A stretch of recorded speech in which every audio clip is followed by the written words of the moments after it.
ससुरावा भतारा लेके बेला नवा कुछ तोगे जैती जब ससुरावा भतारा लेके बेला नवा कुछ तोगे।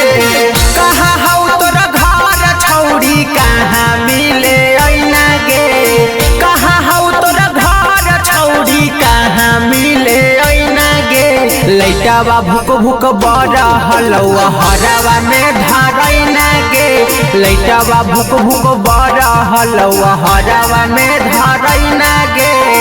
घर नहीं मिलल तोरा बधिया में आके कैना गे, घर नहीं मिलल तोरा खेतवा में आके कैना गे। लैटावा भुक भुक बड़ा हलवा हरावा में धरैना गे, लैटावा भुक भुक बड़ा हलवा हरावा में धरैना गे।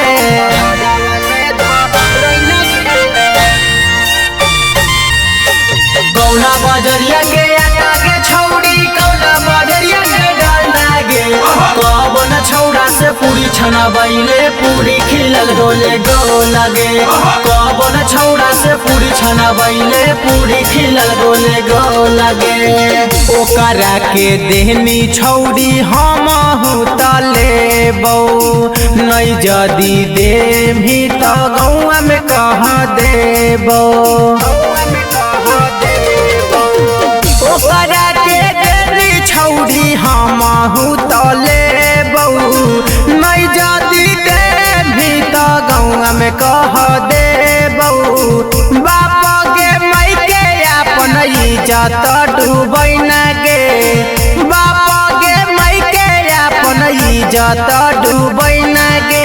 लैटावा भुक भुक बड़ा हलवा हरावा में धरैना गे, लैटावा भुक भुक बड़ा हलवा हरावा में धरैना गे।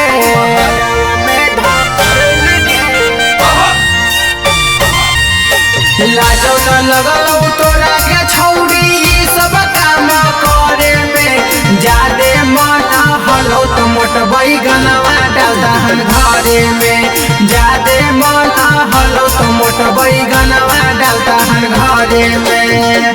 अब हम लेबौगे जाए देबौ भोरे, ओकरा के कह दे चल जहितै अपन घरे।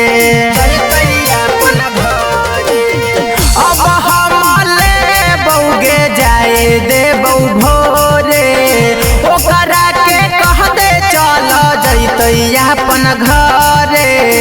सिंटू सचिनावा के नजर से बचन पैना गे, डीजे सोनू पप्पू के नजर से बचन पैना गे। लैटावा भुक भुक बड़ा हलवा हरावा में धरैना गे, लैटावा भुक भुक बड़ा हलवा हरावा में धरैना गे। Recording by top music Patna.